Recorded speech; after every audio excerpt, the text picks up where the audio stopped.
Hello, everyone. No sound on the video, huh? That sucks. Oh, well, next time. I'm having issues today. Can everybody hear me?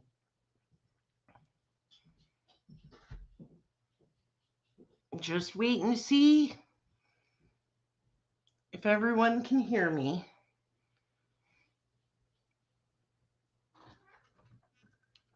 And I need to unplug the microphone here for a minute. And I need to plug in another device. So it's been one of them days. Okay.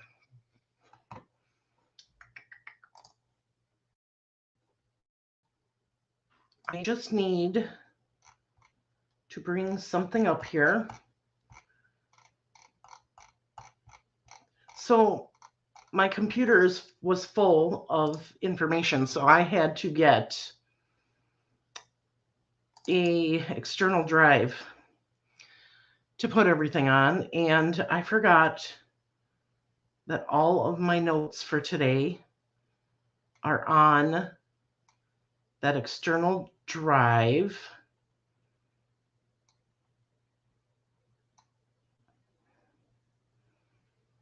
And I'm just trying to find them.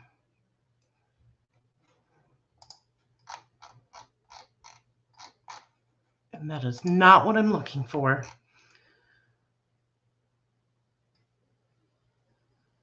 I have too many documents in this folder. So how is everyone tonight?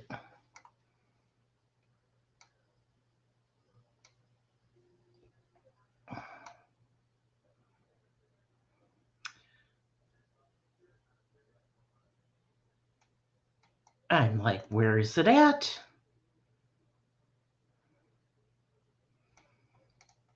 Okay, maybe it's not in there. Maybe I need to look somewhere else. It's been one of them days. It's Tuesday. I've got notes everywhere. And I'm looking for a particular one. Oh, I think I just found it. I did. See, I got my stuff together eventually. Thank you for being here with me and being patient while I get all these bugs worked out and get what I need. Glad you can hear me. Yeah, I know. I think I forgot to hit check the sound button on the intro. Crystal Hall, glad you're with us. Just remember, you can always rewatch this at any time if you're not feeling good. So glad we've got some people in here because the first part of episode 2 is going to be interactive. Now, I don't know what everybody's age range is, but I want everyone to go back and think about the year 2002. There was no cell phones. I don't believe there was internet yet. We didn't have a lot laptops. We didn't have tablets. Like I said, no cell phones. So what did you do in 2002 to talk to people? Let's see. Talked on the regular phone, met face-to-face, wrote letters, right? What am I missing?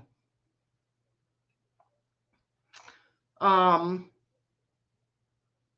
a kid, see, I graduated high school in 1994, so, oh yes, beepers, pagers, that was the big thing back then.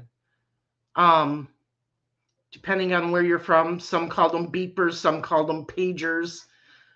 Met up with friends, exactly. So for those of you who lived in a small town, the small town atmosphere, What was that like? Because I can tell you what mine was like. I can tell you that everybody pretty much knew everybody. They were into everybody's business. You couldn't have a secret. It was out within minutes and spread across town. If you were in a town like me, you had one main street, and mine was a little different because mine was 4 small towns connected together: Arborvita, Woodruff, Minocqua, Hazelhurst. So as kids, we had the CB. That's how we communicated when we were in town. And you would drive from one side of one town all the way down the 4 towns and back, and it wasn't that far. So I could poop, and my best friend would call and ask me if my fried chicken for dinner was good. Exactly. You couldn't do anything without anybody knowing it. It went through town so fast, it wasn't even funny. So anybody that got in trouble, God forbid, if somebody got arrested, you knew it within 30 seconds to a minute. Yeah, CBs, I had a CB. Yep, that was our way of communicating. And I lived in a tourist town. So that was quite interesting when the tourists from Illinois came up, and I would mess with them on the CB. I could be a little devil back then. What were my favorite things to do back in 2002? Jump on a motorcycle and go for a ride. Even if I didn't know the person. If they had a motorcycle, I wanted to ride. Kind of reverted back to the old hairstyle with the bangs, and I can never get my hair to fluff up as high as my friends did my hair. But as a female, that's how it was. You met your friends, went either riding through town, biking through town, or walking through town, depending on how old you were. And if you were lucky to know somebody who was older and they drove, you would just jump in the car with them. So the reason I'm bringing all of this up is because Tipton is a small town.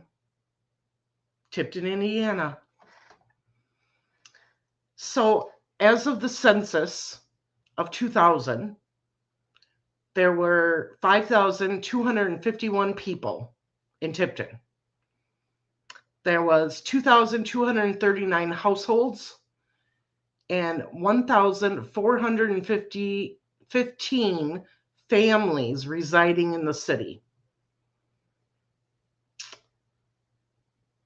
So in 2002,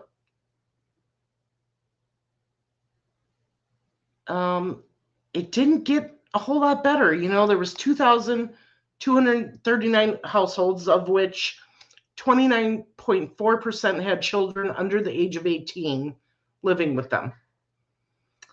47.9% were married couples living together. 11.1% had female householder with no husband present. And 36.8% were non-families. So 35.2% of all households were made up of individuals, and 15.9% had someone living alone who was 65 years of age or older. The average household size was 2.30, and the average family size was 2.91. Now, how do you get 2.91 out of a family? I don't know. The median age was 38 years old. For every 100 females, there were 88.6 males. And for every 100 females age 18 and over, there was 83.6 males. Interesting. So in Tipton in 2002, the median income for a household in the city was $34,075. And the median income for a family was $47,083. Of course, males made more than females. We know that. The per capita income for the city was $19,489. And it says about 3.8% of families and 7.2% of the population were below the poverty line. So that's huge. That's big, I think.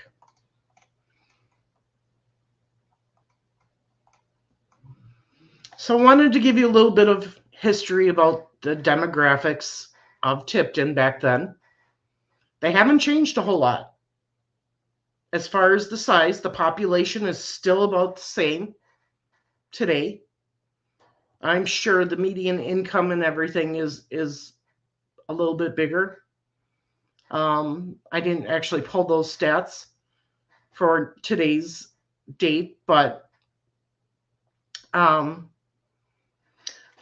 just wanted everyone to get an idea of what Tipton is like. So I'm going to give you a few more facts here. Tipton, Indiana is in Tipton County. It's 22 miles northwest of Anderson, Indiana, and 36 miles north of Indianapolis, Indiana. The city benefits from easy access to the nearby cities and towns that it shares, including the Kokomo metropolitan area. Both the city and the county were named in honor of General John Tipton. He was a soldier in the Battle of Tippecanoe in 1811 and served as a U.S. Senator for Indiana from 1831 until his death in 1839. Tipton was actually given its name in 1847. So there's a lot of history in these areas of Indiana, a lot of history. You know, Tipton, Delphi, Tippecanoe. I mean, Google it. It's amazing, the history you guys have in Indiana. Some of the things to do in Tipton. They have the Greentown Glass Museum House, the work of the Indian Tumbler and Goblet Company, the Automotive Heritage Museum, and the Indiana Transportation Museum that have antique automobiles and other artifacts on display.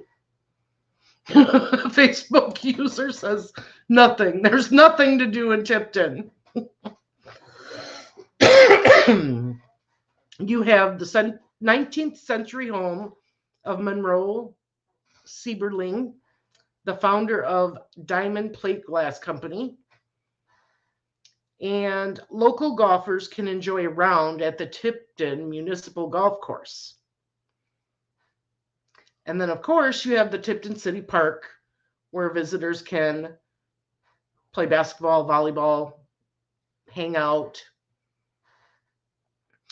And the city also hosts every year the Pork Festival every September.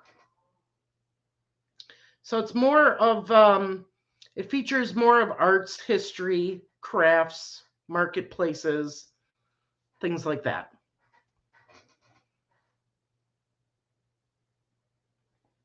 So what is the nearest airport?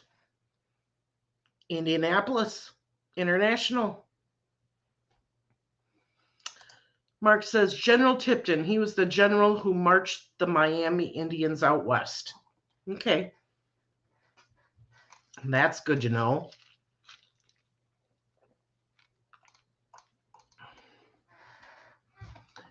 So I'm going to share my screen here. Oh, hang on. Present.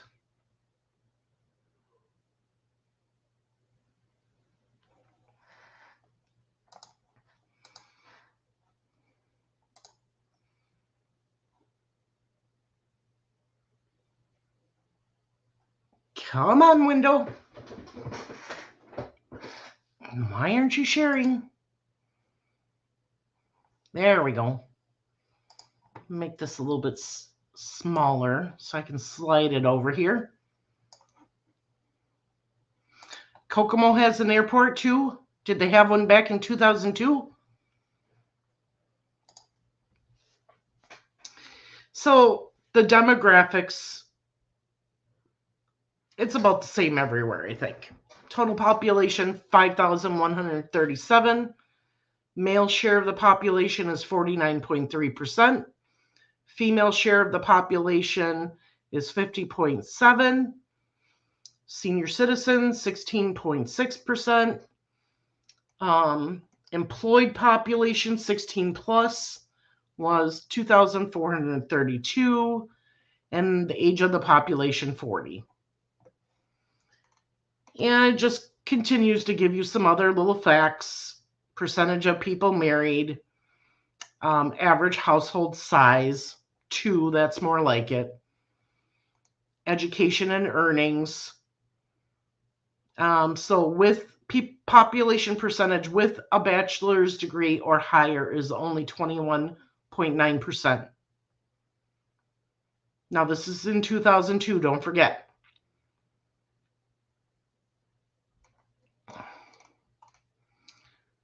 So median income, family income is $61,472. Above poverty level now is 93.1%. Below poverty level is 6.9. And your average household is still 2.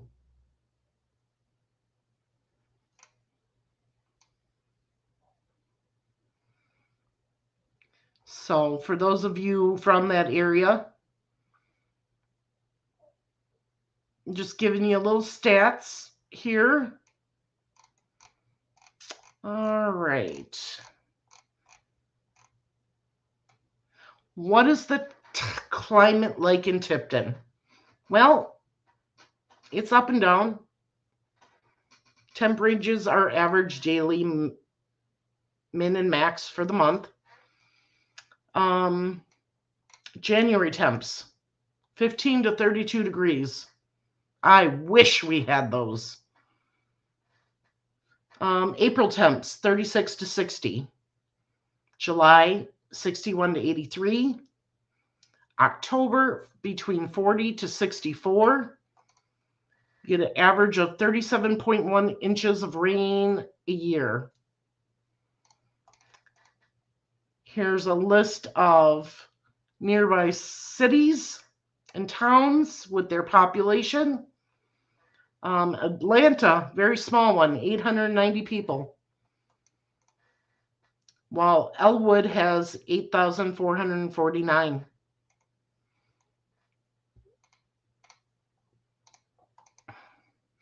What does the crime look like in that area? Back in 2002.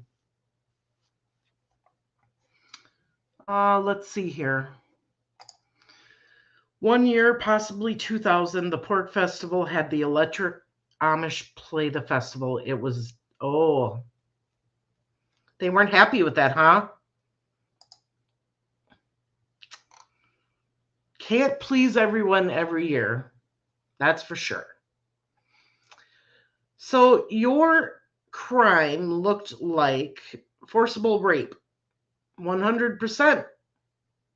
Robbery, 100%. Aggravated assault, 75.71%. Property crime, 37.03%. Burglary is 1.85%. Larceny theft was minus 17.92%. And vehicle theft was minus 91.31%. So your low risk are in green, your moderate risk are in orange, and according to them, you had no high risk at all in Tipton in 2002.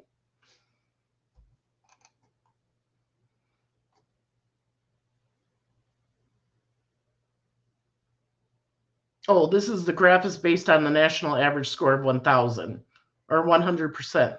Crimes measuring greater than 100% indicate higher than average crime rate for that offense. Okay.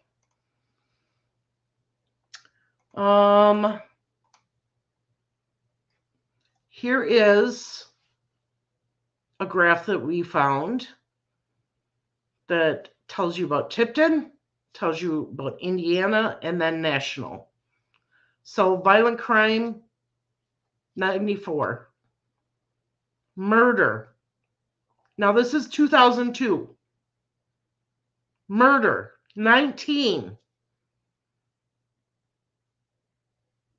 So in Tipton, there was 19 murders that year.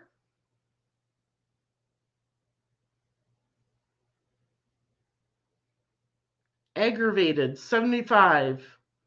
Property crime, 2,782. Burglary, 733. Larceny theft, 2012. Motor vehicle, 38.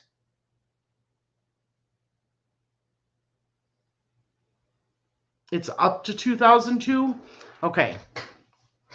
I was going to say, there's no way 19 people could have gotten murdered in Tipton. I would have known it. I would have seen it. I would have found it.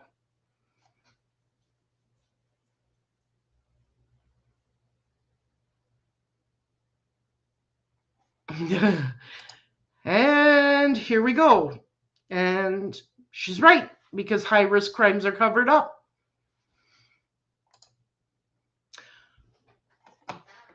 So in 2002, Thomas Arlett served as the Tipton County prosecuting attorney from 1999 to 2002. He's been a judge of the Tipton Circuit Court since January 2023. Let me move this over here. He was born and raised in Tipton and graduated from Tipton High School in 1978.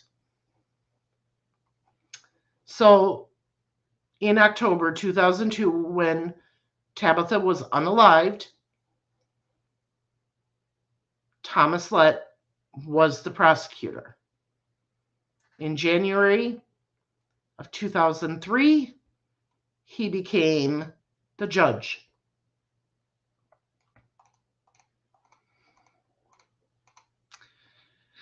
Then you have the man I despise. Since 2003 to current, the Tipton County prosecutor, J.D. Rich, so he's been prosecutor for 22 years. Before that, he served as chief deputy prosecutor from 1990 to 1996, and again from 1998 to 2002. In 2003, he was elected Tipton County prosecutor and has served in that capacity ever since. According to this, he's currently on his fourth term as the elected prosecutor. He graduated from Utica College of Syracuse University in 1984 and received his JD from Indiana University College of Law in Indianapolis in 1989. Who were some of the other key players during that time in government? Matthew Quigley has served as Chief Deputy Prosecutor since 2003. Sarah Pierce is the investigator for the Tipton Prosecutor's Office. She also serves as the Victim Witness Advocate and Deferral Coordinator. She's been with the Prosecutor's Office for 18 years. So you see a pattern here. There's not a whole lot of change. These individuals, these same individuals, have been in power this whole time. The Tipton County Prosecutor's Office represents this. Now, listen to this.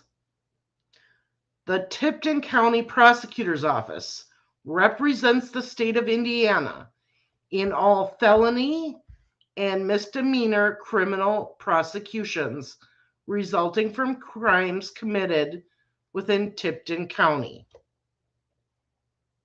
The primary function of this office is reviewing all case files submitted to the office by law enforcement and deciding whether criminal charges should be filed and then prosecuting those cases. Other responsibilities of the prosecutor's office: overseeing the Indiana Child Support Program, prosecuting traffic citation/tickets, which is one of the main things that they do in that city, bad check program, supervising grand jury proceedings, diversion deferral program. Really? Mark says Michelle Gifford murdered 2001 by her husband. Her 2 baby girls were in the house when it happened. Her husband is serving 25 years on a 50-year sentence. Judge Steve Nations was the special judge. We're going to get to that. Oh, what is Jay Rich's mission statement? It is the mission of the Tipton County Prosecutor's Office to improve the quality of life for the citizens of Tipton County by providing justice professionally, effectively, and efficiently. How many of you in Tipton think that that mission statement is a crock of poo? Let's just say it. Crock of shit.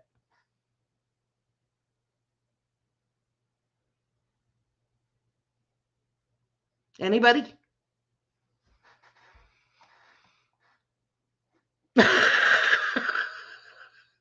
I knew somebody would. Yep. Poo. Me, and everyone I know. Yes. That mission statement is so false, it's not even funny. Not even funny. Wow. So, another couple individuals that I want to talk about. Tipton's chief of police in 2002 was a man named Gordon Taco. The head of the detectives, Gary Stout. The mayor was George L. Foster. So what kind of information did I find out that's not going to be on the internet about Tipton? Well, I'll tell you what I found out. I found out there's 2 groups of people in Tipton. People who have money or businesses in town and are considered the elites, and everyone else. Now, if you're just a normal Joe, and you happen to be being good with an elite, they will help take care of you. But if you are just a random person in that town who is a taxpayer, you have no chance. No chance at all.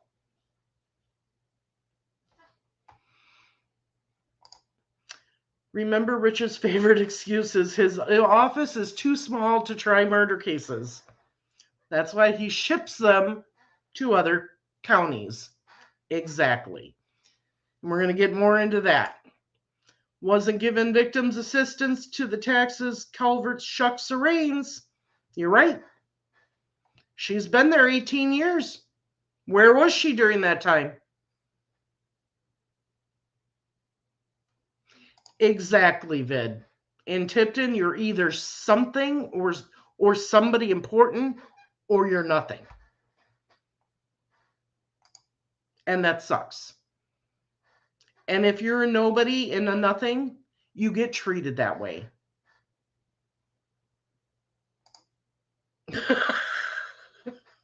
Love it. So, as I said in the beginning of the show, if you missed it, go back and watch. We kind of went down memory lane. People used to drive the strip. What is the strip? It's from one side of town to the other and back. And as they were driving, they were stopping and they were talking and they were gossiping and telling everyone what is happening. Right? So that's how I said news traveled fast. Tipton Strip is not that long. It's not that far apart. So you can imagine how quickly rumors, gossip, talk went through the town, right? Not very long at all. I give it a couple minutes. Because once you tell one person, that person's going to go tell another one while you're telling one, and it's just going to keep going and spreading. And it's not going to take that long for everybody to know what's going on in town. It just isn't. It just isn't. Now, the internet makes it go even faster. We're talking seconds. Because all you got to do is type something, hit a button, and everybody knows. So everyone knew everyone's business and what was happening in their lives. Yes, and don't forget, telephone game back in the day. Because you weren't talking to the original person with the information changed as it spread. All we got from the prosecutor was ridicule, cussed out, because we told him to use facts on the murder, not the town druggie stories hearsay. Yes.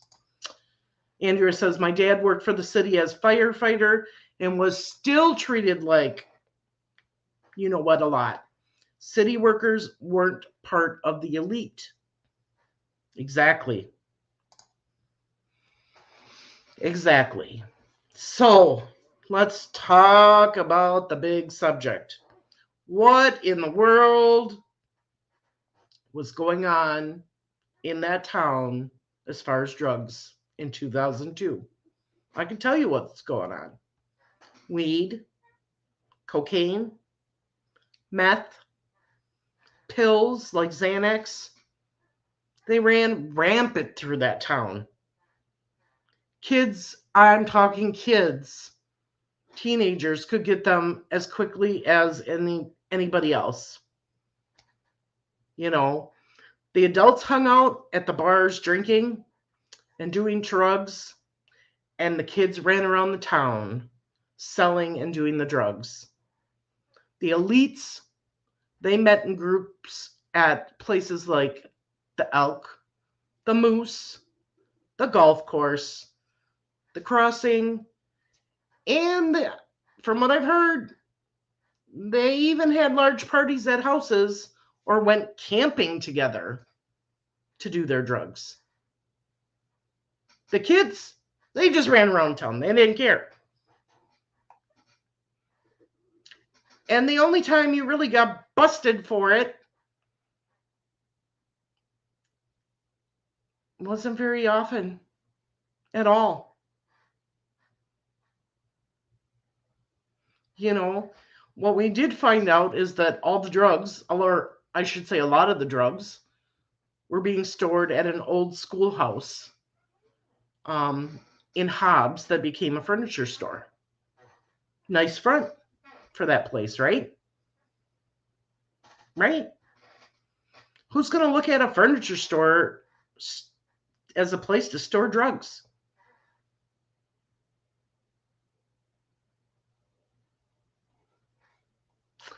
So what is the next thing we need to know about Tipton? Well, allegedly, and I'm going to keep saying this, allegedly, there was a group of young teens named the Brothers. They were the main drug dealers in the town. And these are teens. Many of the people involved in Tabitha's story were either leaders, alleged leaders, or key players that bought drugs from them. Allegedly, individuals very close to Tabitha were key players in this drug ring. Now, I can say for certainty, 100%, that this did not include Buffy, Mark, and Tabitha's siblings.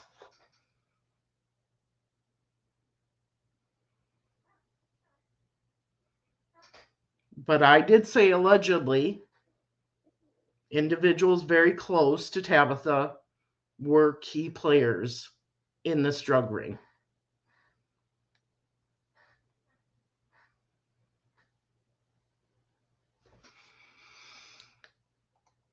So what were the police like back in the day? Back in 2002, what was the police officers like for the Tipton Police Department? Well, some of the police officers of Tipton back in the day also did drugs. In fact, when they would come to your house and find weed, a joint, they'd take it and they'd smoke it while they were on duty. 2 officers got caught jumping the city pool fence with underage girls. The other police officers mostly stopped people for drunk driving, traffic tickets, things like that. One of the things that I heard that really got my blood boiling was this. Rape kits would mysteriously go missing.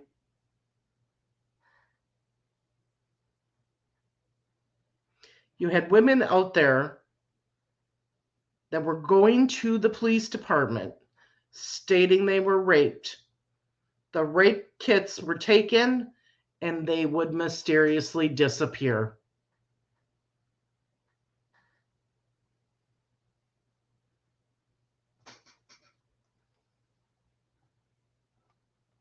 No, you're right. Curfews were not a big thing back then. You got to remember, kids didn't have anything to do. Their thing to do was to go outside. You either found something constructive to do or you got in trouble. I know he used to take teenage girls in his car, but out onto the golf course for sexual. One used to. Okay. Wow. Mark says, the first time I was interviewed by a TV station, Channel 4 reporter, at Tabitha's first vigil, I said Tabitha was a light in a dark world town. I couldn't have been more right. Yeah, and the reason I'm telling all of you this, the reason this episode is going the way it is because I need you all to understand. I have people telling me, go get Vinnie Politan. Go get this person. Go get that person. They'll help bring this story out. Well, yeah, they can probably give you some of the information I'm giving you. But if nobody in the town will talk to me, or very few people will talk to me, do you really think they're going to talk to Vinnie Politan or a Nancy Grace or somebody like that and spill the information that they have?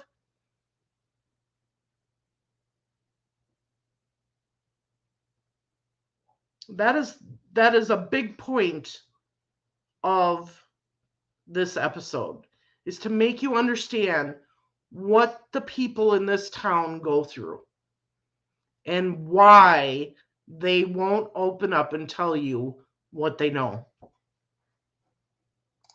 Yeah, we used to run around the neighborhood from sun up to sundown. And she still is something special. Yes, people are afraid.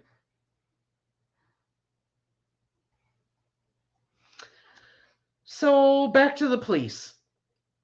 If a police officer was told not to investigate something by, say, the prosecutor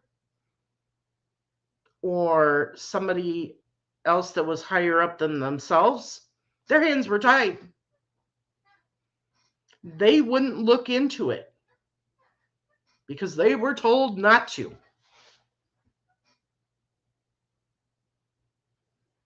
Now, allegedly, some of those police officers that felt that they should still look into something then allegedly got threatened. Not only themselves, but their families were threatened too. So when that happens, are you going to continue looking into something? No. You're going to protect yourself. You're going to protect your family.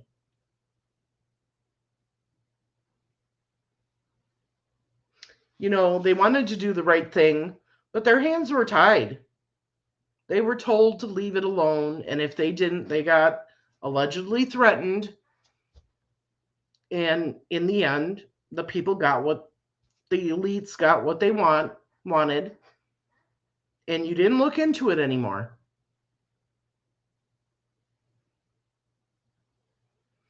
Now, today's police officers in Tipton, I can say, are more professional.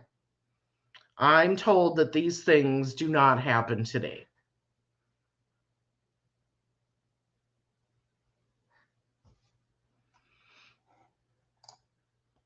Justice for Tabitha's murder could open a lot of eyes to the bad dealings in this town and county. Yes.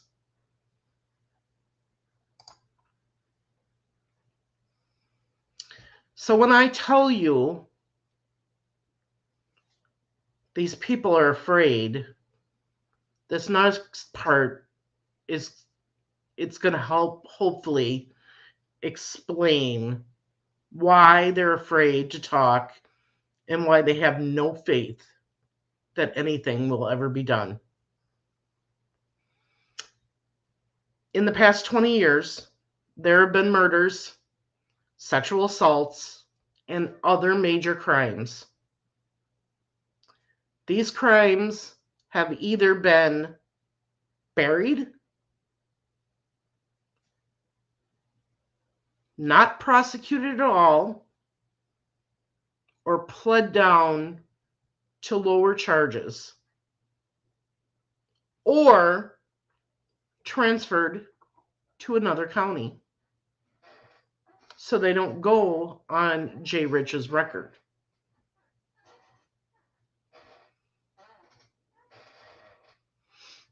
We've got 2 cases that have not been prosecuted in a timely manner. Due process. We all heard that in Delphi. Well, there are 2 murderers walking the street in Tipton and surrounding areas because J. Rich did not prosecute them in a timely manner. And they got out of jail because they were not tried in a timely manner.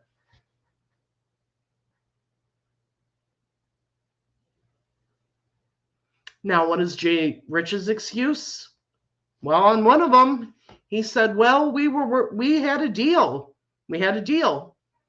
So we were working on that deal, and it fell through, and he wasn't prepared to go to court.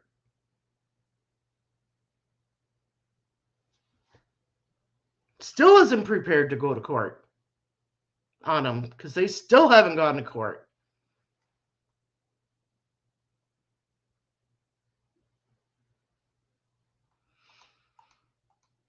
So I can hear some people saying, well, what do you mean by all this? Well, let me give you some examples.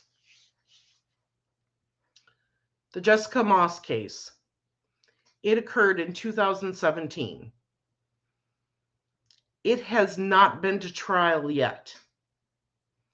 And it's had 21 continuances.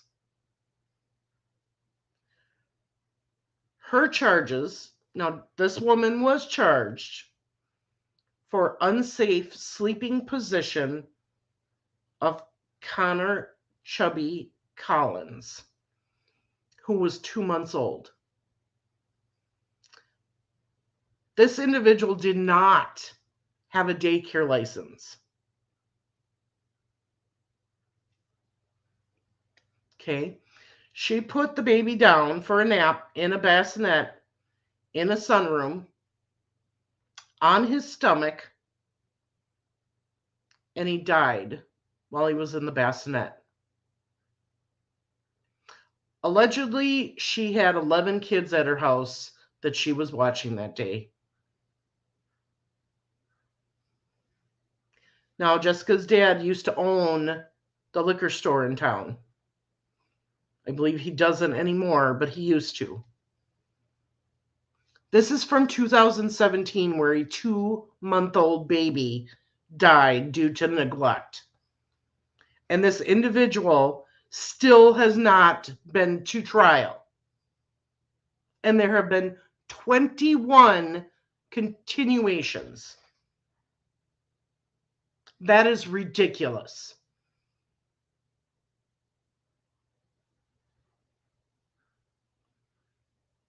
Another case, James W. Rice.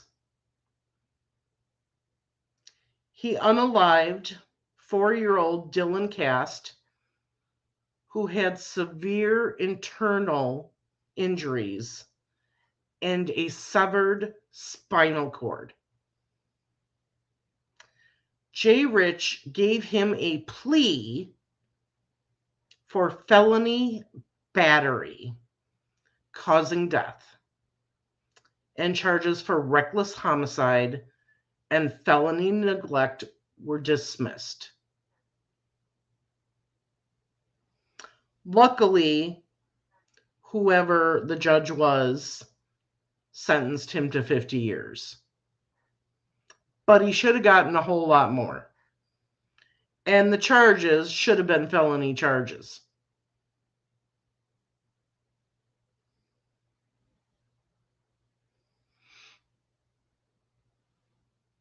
Joey Temple shot and unalived Noe Contreras, who was 19 years old in 2020.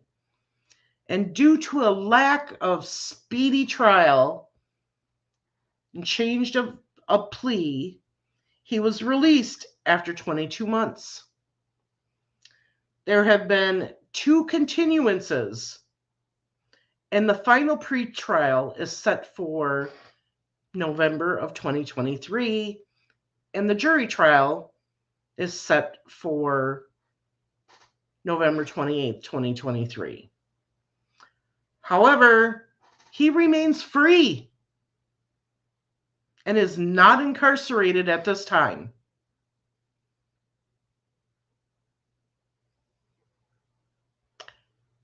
And he shot and killed someone.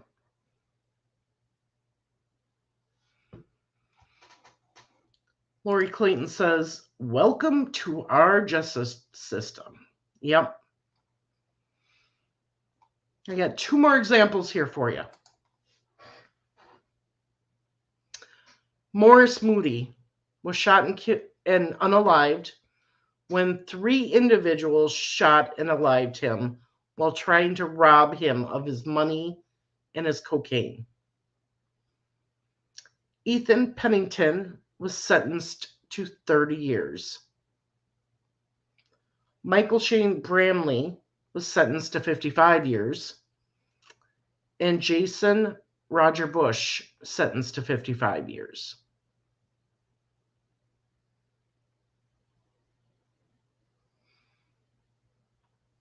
I'm not sure what the actual charges were on that one. But once again, this is murder. And they're only getting 30 years and 55 years.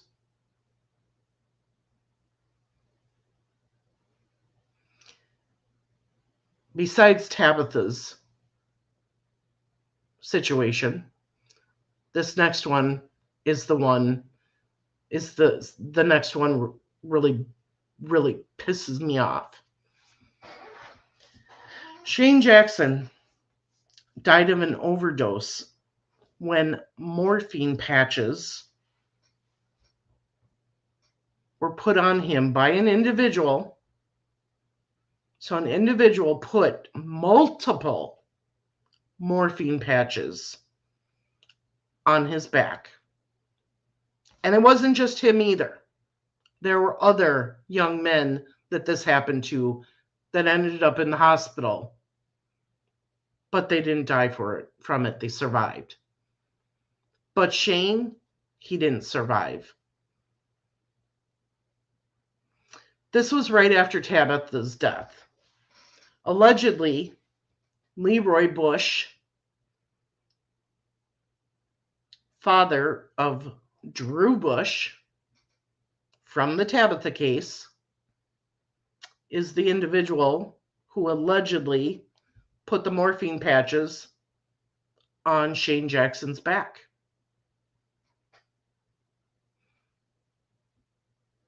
No one was ever tried or arrested due to, allegedly, Drew Bush testifying in the Tabitha Shuck Raines case.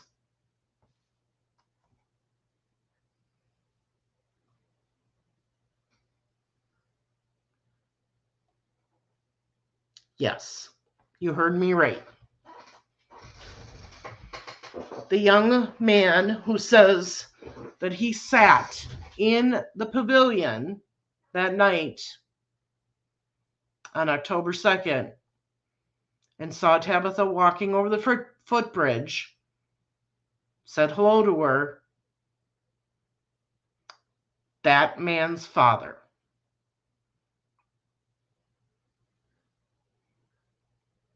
Supposedly, allegedly, put these patches on this young man and he overdosed and died.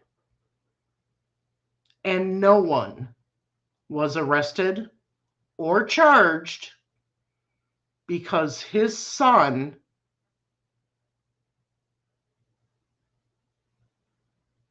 was the first one to speak and give information about what supposedly happened to Tabitha that night in the park.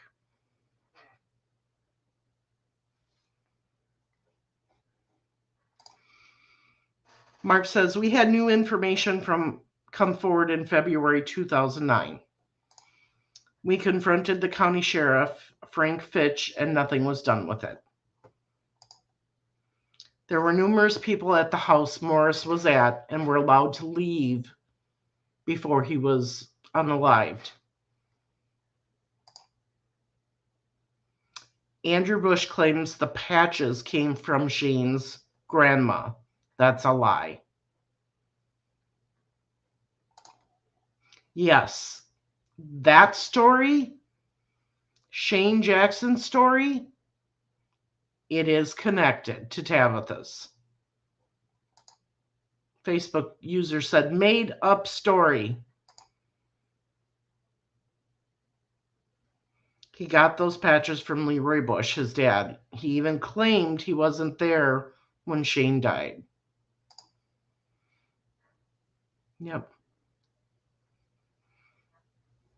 So now, do all of you see why the people of Tipton, the normal people of Tipton that are not part of the elite club or know somebody who is elite, won't talk? They won't talk. They won't do anything. They'll talk amongst themselves,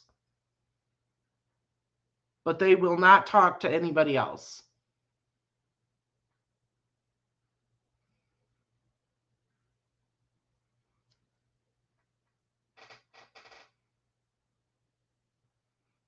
And that's because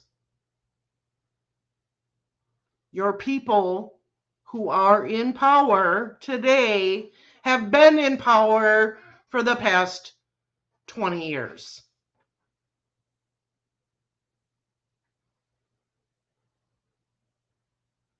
If you live there, would you open your mouth and say something? Hell no. Now, I have had a couple people talk to me, but they don't give me a whole lot. I can't even get Tabitha's friends to just tell me about Tabitha. What was Tabitha like? What kind of things did she like to do? What was she good at? Sports, arts, you name it. I can't even get her friends to talk to me and just tell me that. That's how bad this is.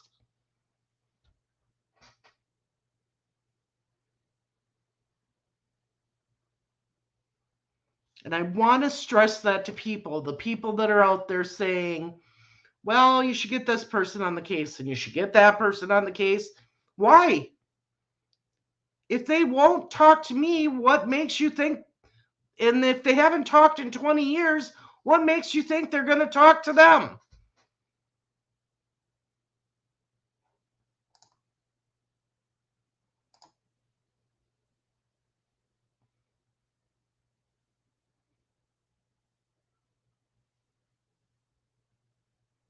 Wow. Yes, and the people who did talk and give info, the prosecutor didn't want to hear. Didn't go along with his theory of what happened that night. Took that evidence and just flushed it down the toilet. Or took that information. There's evidence that could have been obtained in several situations, and they refused to do it.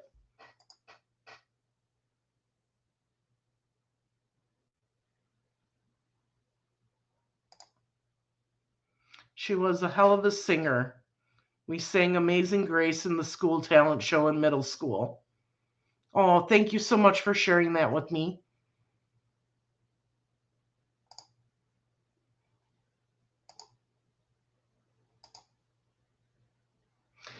So now, after hearing the history of Tipton, you have a better understanding of why this case has not been solved in over 20 years. Our only saving grace is that we can hope and pray that Jay Rich decides to retire soon and that they get new, fresh blood in that town. young blood, not somebody that's in the elite club, somebody outside that club. Break that all up.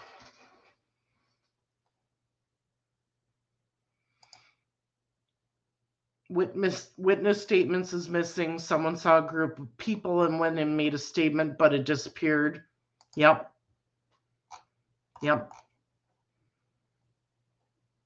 And we'll get more. You'll get plenty more information on that. Believe me. She was high-spirited, free-spirited, and could rule a crowd conversation. I can absolutely see that. Yes. She wanted to be a model. I could absolutely see that too.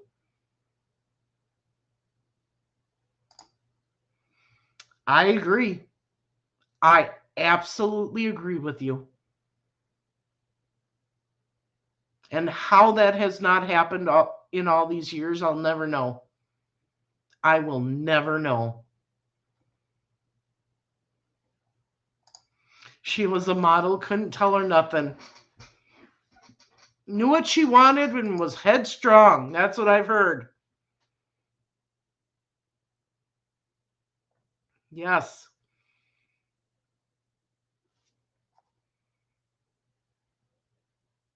Thank you for sharing that. I really appreciate it. Because eventually I want to do a video and I just got to obtain enough information. So if you were a friend of Tabitha's back in the day, throughout childhood, when she was young, please, I just want to know what she was like. What things she liked to do, what she was good at, what drew you to her, you know.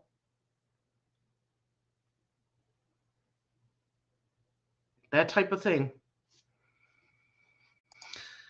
She placed 124th out of 250 plus girls at the 2001 Miss America Teen Pageant.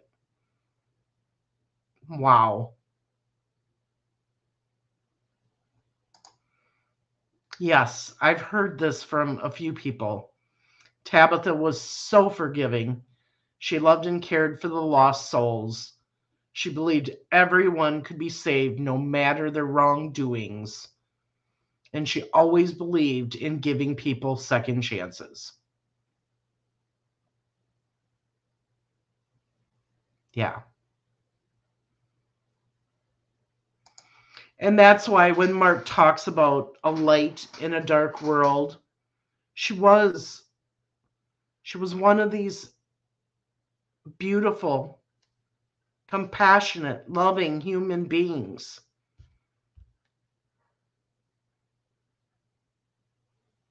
But don't cross her. Because I've heard that too. Don't you dare cross her. Because she'll tell you where to go.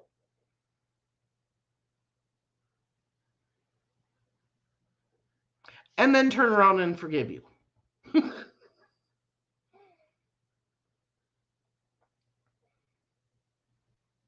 There's a saying in this world, and I truly believe it. Those who were put on here, on this earth, to touch our lives are always the first to be taken away from us.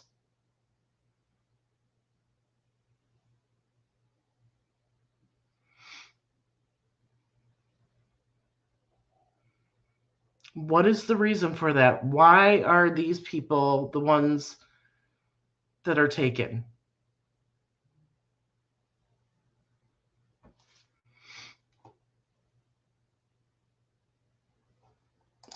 Oh, hell no, she would tell you she loves you, but she shut the... Oh, I love it. Yeah. I've never met her, but she's looking down on all of us. That is going to be coming up. That is going to be coming up. probably in episode 4.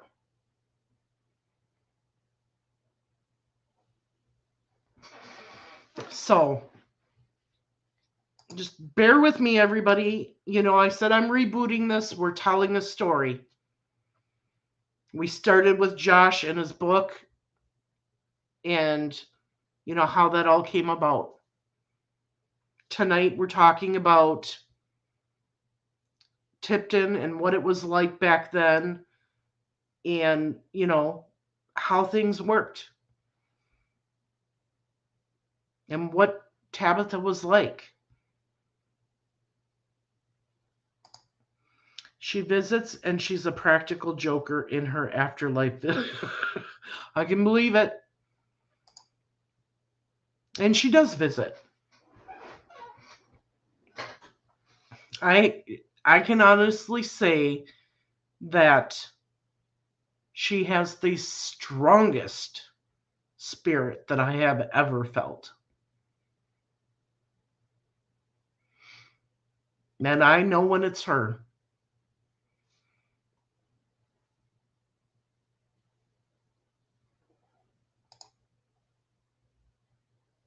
Yeah.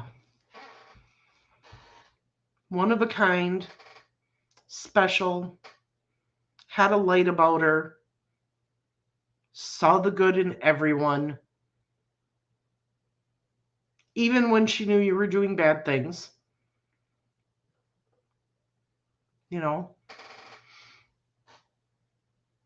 Little Spitfire.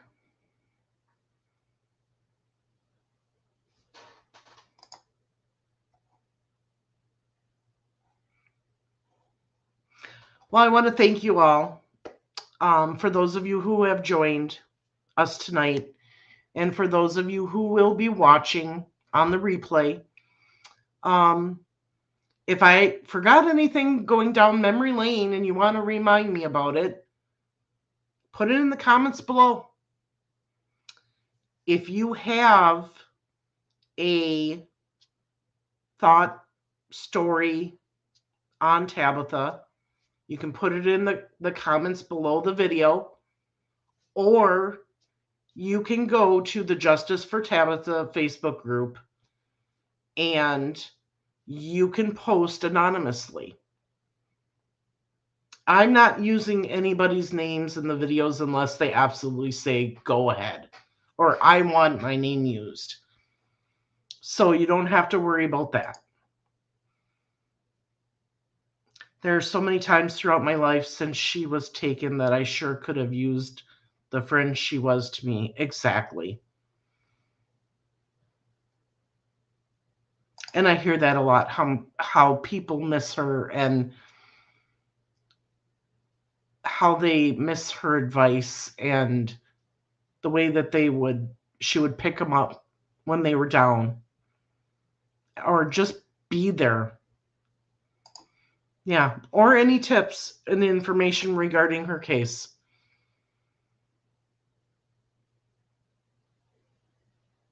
You can always put it on the Facebook group page. We now have that where you can post anonymously. I won't know who it's from, but we look into all information provided to us.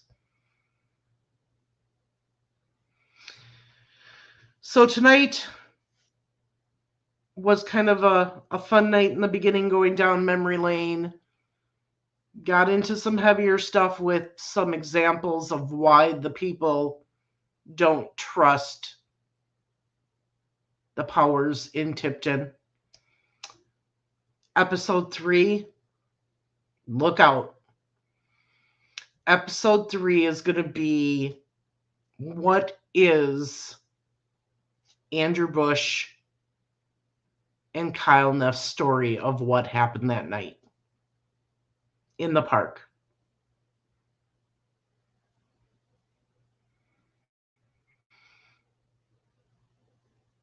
Hang on to your seatbelts. That one's going to be a bumpy ride. There's some story changes and all that between the two of them. So that is what we're going to do in episode 3.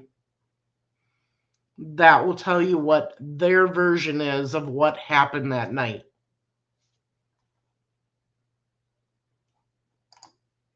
Yeah, I'm going to read from the transcript some.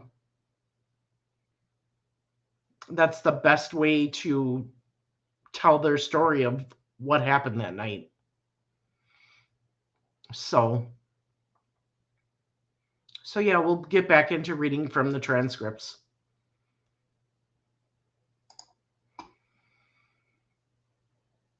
But for now, like I said, thank you so much for joining me tonight. For those of you who are watching the replay, click the thumbs up button, the like button, share this out to your friends. This story is going to continue. Gonna have a guest reader? Yeah, probably you. This story is going to continue, and we're going to get into a lot of information. Mark says Tipton County elite are covering up child sex abuse on more than one kid that one of their kids committed. Facts. I have heard that too, yes. Absolutely. Oh, main thing, one of the main things. I am wearing one of the shirts for Tabitha. Justice for Tabitha. It's the red scales, and it's got the Justice for Tabitha. If you are interested in a shirt like this, I suggest, now that I've seen it, the blue shirt with the red scales on it. It pops out big time. But if you are interested, get a hold of me or Andrea Delph. Ask in the Justice for Tabitha Facebook group how to get them, and we will let you know. I want one. Okay. I will find out. Actually, Andrea can look on Facebook to see who you are and tell you how to get one. I really enjoy listening to this case. Thank you. Well, I'm glad that you're here, Capricorn Moon. This is a heartbreaking case. It's a heartbreaking case with so many moving parts and obstacles. And we want it solved. Tabitha's family deserves to have justice. Tabitha deserves to have justice. So, okay. Vid inquiries. I can message you the information on the shirts. Andrea, can you get a hold of Mark's sister? I do not know. I will have to talk to Mark and see if we're having a get-together this October for Tabitha in Tipton. I know we did it last year. So, I'll let you know for those of you who want to come and join us this year. All right, Pamela, we'll get with you and with vid inquiries. Go to Two Sister Queens Facebook page. Link is on there. It's in the bottom of the description of this video also. And then just tell her what you want. You'll send her a friend request. Awesome. All right, everybody. Have a great night. Be kind to one another. Be kind to strangers and those we don't know. Stay safe. And until next time, I'll see you soon. Bye.